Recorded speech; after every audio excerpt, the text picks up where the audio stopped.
नमस्कार दोस्तों, भाषा साइकिल एकेडमी में आपका स्वागत है। पार्ट 1 सॉइल में आपने देखा था कैसे मिट्टी का निर्माण होता है, संरचना, संगठन, कितने पार्ट में उसे डिवाइड किया गया है। आज हम विश्व स्तर पर आपको बताएंगे मिट्टी के प्रकार, जैसा कि मंडलीय और अंतःमंडलीय मिट्टी के बारे में आपको बताया था। मंडलीय मृदा जो कि एक बहुत बड़े एरिया में पाया जाता है, ओके। वहीं अंतःमंडलीय मृदा जो होता है ये छोटे क्षेत्र में पाया जाता है। तो मंडलीय मृदा जो होती है, ओके, ये दो पार्ट में डिवाइड की गई होती है। एक होता है आर्द्र जलवायु प्रदेश में और दूसरा होता है किसमें, अर्धशुष्क और शुष्क जलवायु प्रदेश में जो मंडलीय मृदा होती है। कौन सा, आर्द्र और अर्धशुष्क या शुष्क जलवायु प्रदेश में डिवाइड किया गया होता है। अब उसी आधार पर जो है, क्योंकि आर्द्र में आप देखेंगे यहाँ पर टेम्परेचर जो होता है ये थोड़ा सा कम होता है कंपैरिजन में किसके, अर्धशुष्क या शुष्क जलवायु प्रदेश में, क्योंकि यहाँ पर गर्मी खूब पड़ती है, बहुत ज़्यादा गर्मी यहाँ पर पड़ रही होती है, ओके। तो भैया जब आर्द्र जलवायु प्रदेश है, और मैंने आपको बताया था कि टेम्परेचर जो होता है इन्वर्सली प्रोपोर्शनल होता है अम्लीयता के, याद आया कुछ। यानी कि देखिए जलवायु दशाओं का तो बहुत इफेक्ट पड़ता है, क्योंकि जहाँ पर जितनी ज़्यादा बारिश हो रही है वहाँ पर अम्लीय चट्टानों का जो संगठन होता है टूटता है, ओके। और अम्लीयता जो होती है धीरे धीरे, जैसे कि टेम्परेचर ज़्यादा पड़ रहा है तो उसका इफेक्ट पड़ रहा होता है सीधे अम्लीय चट्टानों पर। तो जितना ज़्यादा टेम्परेचर उसकी अम्लीयता उतनी ही कम, और जहाँ जितना ज़्यादा ठंडा प्रदेश होगा उसकी अम्लीयता, मिट्टी की अम्लीयता उसमें सबसे ज़्यादा आपको देखने को मिल रही होगी। सेम वही चीज़ यहाँ पर आपको मैंने बताया है, पुरानी वीडियो में देखेंगे अच्छे से, वहाँ पर मैंने समझाया हुआ था। जिन्होंने अभी तक नहीं देखा है तो लिंक में जा करके उसे देख सकते हैं। चलिए अब आर्द्र जलवायु प्रदेश, ओके, यहाँ पर आपको ठंडे प्रदेशों की भी बात की गई है। यहाँ पर एक बहुत बड़े एरिया में जो मिट्टी मेनली पाई जाती है उसको नाम दिया गया है पॉटजोल मिट्टी। क्या कहा जाता है, पॉटजोल मिट्टी के नाम से जाना जाता है। वहीं अर्धशुष्क और शुष्क जलवायु प्रदेशों में जो पाया जाता है उसे नाम दिया गया है पैडोकॉल के नाम से जाना जाता है। अब जो पैडोकॉल मिट्टी होती है ये थोड़े अम्लीय नेचर को शो कर रहे होते हैं, और पैडोकॉल जो होते हैं ये क्षारीय या बेसिक नेचर को शो कर रहे होते हैं। कुछ याद आया, कैल्सिफिकेशन प्रोसेस मैंने बताया था आपको, निच्छालन क्रिया, ओके। और उसी आधार पर डिक्लेयर हो रहा होता है कि मिट्टी क्षारीय है कि नहीं है। चलिए अब देखिए, जो पैडोकॉल मिट्टी सबसे ऊपरी हिस्से पर, आप ग्लोब के सबसे ऊपरी हिस्से पर चले जाइए 90 डिग्री पर, एग्जैक्ट 90 डिग्री पर, ओके। तो वहां पर आप क्या देखने को मिलेगा, टुंड्रा प्रदेश, बहुत ज़्यादा वहां पर ठंडी पड़ रही होती है। जलवायु का बहुत इफेक्ट पड़ता है किसी मिट्टी के संरचना को निर्धारण करने में, मिट्टी के निर्माण में बहुत इफेक्ट पड़ता है। अब 90 डिग्री चाहे ऊपर ले लीजिए नीचे, नीचे तो भैया पूरा आपको समुद्र ही देखने को मिलेगा, तो ऊपरी हिस्से को ही ले लेते हैं, नॉर्थ हिस्से को। टुंड्रा प्रदेश, खूब ठंडी पड़ रही है, यहाँ की मिट्टी में ग्लेयीकरण की क्रिया देखने को मिलेगी, यानी कि ह्यूमस आपको मिट्टी में बिल्कुल भी नहीं देखने को मिलेगा, ओके। ह्यूमस मैंने बताया था आपको, मिट्टी में कार्बनिक पदार्थों की मात्रा को जो है ह्यूमस कहा जाता है, जिसका निर्माण किसी भी वनस्पति के सड़ने गलने से, जब कीट पतंगों के द्वारा उनका अपघटन किया जाता है तब निर्माण हो रहा होता है। जितना ज़्यादा ह्यूमस उतना ही गाढ़ी मिट्टी होती है और उतनी ही ज़्यादा उर्वरक और उपजाऊ होती है वो। अब ग्लेयीकरण में ह्यूमस बिल्कुल नहीं पाया जाता, इसीलिए इसको ग्लेयीकरण कहा गया है टुंड्रा प्रदेश वाली में, ओके। इसीलिए यहाँ पर आपको कोई भी वनस्पति देखने को नहीं मिलेगी, कुछ मॉस जैसे घास ही मिलेंगे और ज़्यादा कुछ नहीं। फिर धीरे धीरे नीचे चले आएंगे, पैडोकॉल, साइबेरियाई तुल्य प्रदेश और लॉरेशियन तुल्य प्रदेश, 60 डिग्री से 45 डिग्री तक के क्षेत्र में ये देखने को आपको मिल जाएगा। अब इस एरिया में जो होता है, जो लॉरेशियन तुल्य प्रदेश है, जो कि आपको रसिया के क्षेत्र की तरफ देखने को मिलेगा, और साइबेरियन जो मध्य रसिया के हिस्से में देखने को मिल जाएगा। तो यहाँ की जो मिट्टी है ये लॉरेशियन तुल्य वाले में ग्रे ब्राउन पैडोकॉल मिट्टी का होता है। अब इसकी क्या संरचना होती है, क्या इसके गुण होते हैं, मैं अभी आपको डिटेल में इसका समझाऊंगा। अभी जस्ट यहाँ पर देख लीजिए। और साइबेरियन तुल्य जलवायु प्रदेश में जो होता है वहाँ की मिट्टी को पेट्रोल मिट्टी कहा जाता है। अब आप बताइए 45 से 60 डिग्री की बात हो रही है तो टेम्परेचर क्या होगा? टुंड्रा की तुलना में तो थोड़ा सा कम, मतलब कि टुंड्रा में तो बहुत ज़्यादा ठंडी पड़ रही होगी, यानी कि बहुत मिनिमम टेम्परेचर होगा, लेकिन उसकी तुलना में यहाँ पर थोड़ा गर्म कहेंगे, थोड़ा सा गर्म। फिलहाल तो ठंडा ही रहेगा लेकिन टुंड्रा की तुलना में थोड़ा सा गर्म। लेकिन चीन तुल्य जलवायु प्रदेश इन सबसे ज़्यादा ठंडा होगा। ओके, अब चूंकि यहाँ पर ठंडा है, टेम्परेचर कम है, गिरा हुआ है, तो यहाँ की मिट्टी कैसे आपको देखने को मिलेगी? अम्लीय नेचर की मिट्टी देखने को मिलेगी। यहाँ पर आपको शंकुधारी वनस्पति देखने को मिलेंगी। ओके, कुछ ऐसा टैगा क्षेत्र में देखने को मिल जाता है ना, शंकुधारी वनस्पतियां। यहाँ के जो पेड़ पौधे की खासियत होती है, ये बहुत ही मुलायम तरीके के होते हैं, आराम से इनको कई चीज़ों में इस्तेमाल किया जा सकता है, इसलिए इनका व्यावसायिक दृष्टिकोण से भी अहम है, बहुत ज़्यादा इसका महत्व होता है। लेकिन यहाँ पर ह्यूमस जो होता है, अब टुंड्रा में तो बिल्कुल ही नहीं पाया जाता था मिट्टी में, लेकिन यहाँ पर ह्यूमस जो होता है पाया जाता है, ह्यूमस पाया जाता है यहाँ पर। चीन तुल्य जलवायु प्रदेश की तुलना में तो कम है, लेकिन टुंड्रा की तुलना में तो बहुत ज़्यादा यहाँ पर पाया जाता है।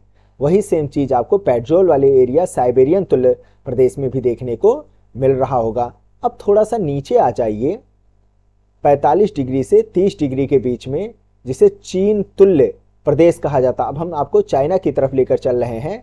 यहाँ पर आपको रेड, येलो, पेट्रोल, ये सब उसके पार्ट होते हैं। मिट्टी का जो कलर होता है उस हिसाब से इसको डिक्लेयर किया गया होता है। ग्रे ब्राउन उसका कलर होगा तो ग्रे ब्राउन पेट्रोल नाम दे दिया गया, रेड येलो पेट्रोल कहा गया। अब चीन का झंडा भी तो देखिए, रेड कलर का होता है ना, तारे बने होते हैं उसमें। तो इसे जो है वहाँ की जो मिट्टी होती है उसको नाम दे दिया गया, रेड येलो पेट्रोल का नाम दे दिया गया है। अब यहाँ पर जो टेम्परेचर होगा ये थोड़ा सा अब हल्का सा गर्म होगा, मतलब सुहावना होगा, समशीतोष्ण टाइप का यहाँ पर जो मौसम पाया जाता है। और यहाँ की मिट्टी अभी भी अम्लीय नेचर को शो कर रही होगी, लेकिन अब थोड़ा सा मॉडरेट फॉर्म में आ गई है, हल्का हो गया है, अम्लीयता इसकी कम होना शुरू हो गई है। ओके, और ह्यूमस जो होता है यहाँ पर आपको बहुत ज़्यादा देखने को मिल जाएगी मिट्टी में, बहुत ज़्यादा यहाँ पर, क्योंकि ना ज़्यादा ठंडी पड़ रही है ना ज़्यादा गर्मी ही पड़ रही है, मौसम सुहावना बना हुआ है। और पेड़ पौधों का और कीट पतंगों के लिए अच्छी दशाएं हैं यहाँ पर, आराम से सड़न गलन भी हो रही है, वनस्पतियों का विकास भी हो रहा है, ना ज़्यादा बारिश हो रही है जिसकी वजह से निच्छालन की क्रिया भी कम हो रही है। फर्स्ट वीडियो में बताया था ना, जहाँ पर जितनी ज़्यादा बारिश होती है वहाँ क्या होता है, मिट्टी के ऊपरी परत से जल रिस के नीचे की ओर जाता है, लीचिंग प्रोसेस कहलाता है ना। फिर वो अपने साथ अन्य तत्वों को भी लेकर चला जाता है, जिसमें सिलिका ऑक्साइड के एल्युमिनियम, आयरन ऑक्साइड, ये सब तत्व जो है नीचे पहुंच जाता है। ओके, याद आया कुछ? तो फिर उसकी जो होता है क्षारीयता जो है बिल्कुल खत्म हो जाती है। ओके, क्योंकि वो नीचे चला जा रहा है ना पूरी तरीके से। अगर यहीं शुष्क होता तो वो अपने साथ वाष्प अपने साथ क्षारीय तत्व को ऊपर ले आता तो मिट्टी क्षारीय बना देता, लेकिन यहाँ का मिट्टी जो है अभी भी अम्लीय नेचर का है। लेकिन चूंकि यहाँ पर लीचिंग का प्रोसेस कम हो रहा है, इसलिए यहाँ पर ह्यूमस की मात्रा अभी भी ज़्यादा है, अच्छी मात्रा में है, कीट पतंगे भी अच्छे मात्रा में है, तो अपघटन भी सही से हो रहा है।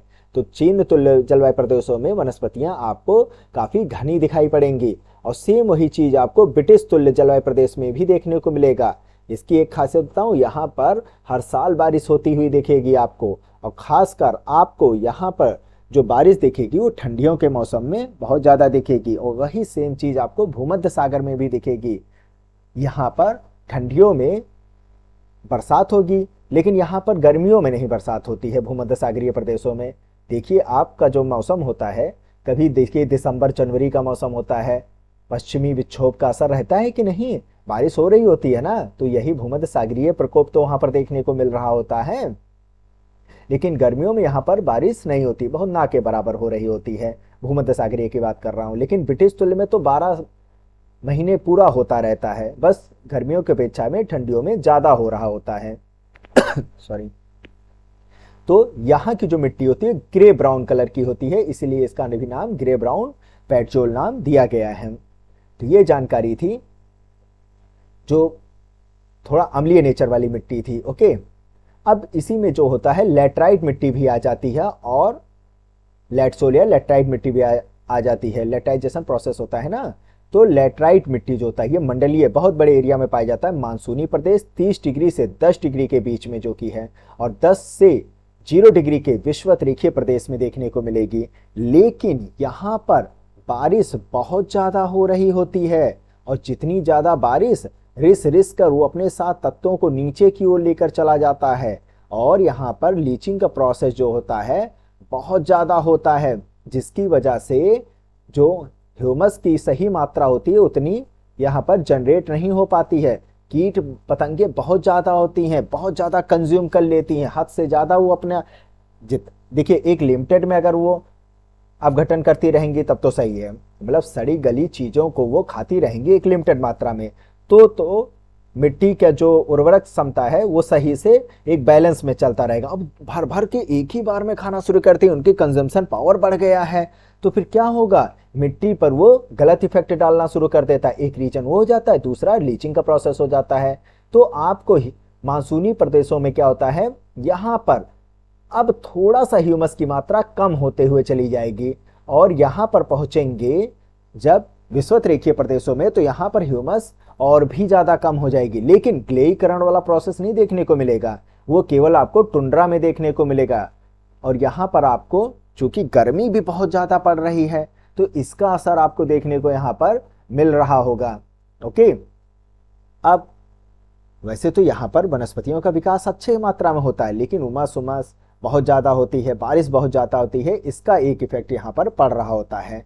अब चलिए दूसरा जो हमने आपको बताया था अर्ध शुष्क और शुष्क जलवायु प्रदेशों में, इसमें 3 तरीके की मिट्टी का आपको जिक्र कर देता हूं। एक चरनोजम मिट्टी पाया जाता है जो कि स्टेपी तुल्य जलवायु प्रदेशों में देखने को, ये आपको यूरोपीय एरिया में देखने को मिल जाएगा। ओके, हंगरी हो गया, यूक्रेन हो गया, पूरा वहां का एरिया जो फैला हुआ है।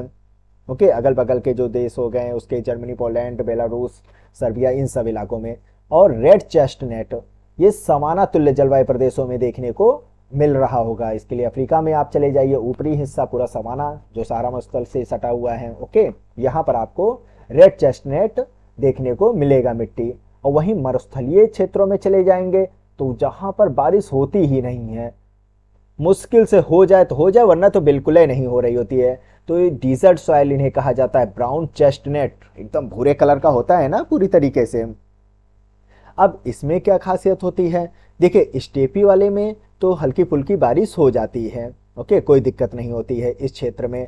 लेकिन रेड चेस्टनट में स्टेपी की तुलना में बहुत कम बारिश होती है, और वहीं मरुस्थलीय क्षेत्रों में और भी कम होती है। तो यहाँ पर क्या होता है, यहाँ पर ह्यूमस की मात्रा तो अच्छी खासी मात्रा में थोड़ी बहुत मिल जाएगी काम भर का, कि हाँ यहाँ पर फसलों का उत्पादन किया जा सकता है, उर्वरक क्षमता बनी रहेगी अच्छी खासी। लेकिन समाना तुल्य में आप जाएंगे तो यहाँ पर ह्यूमस जो होता है वो कम होना शुरू कर देगा, और डिजर्ट वाले एरिया में बिल्कुल ह्यूमस जो है कम हो जाएगा। एकदम से ह्यूमस यहाँ पर कम हो जाता है, कार्बनिक तत्व मिट्टी में एकदम कम हो जाएंगे, एकदम उर्वरक क्षमता जो होती है वो बंजर में बदल जाएगी पूरी तरीके से।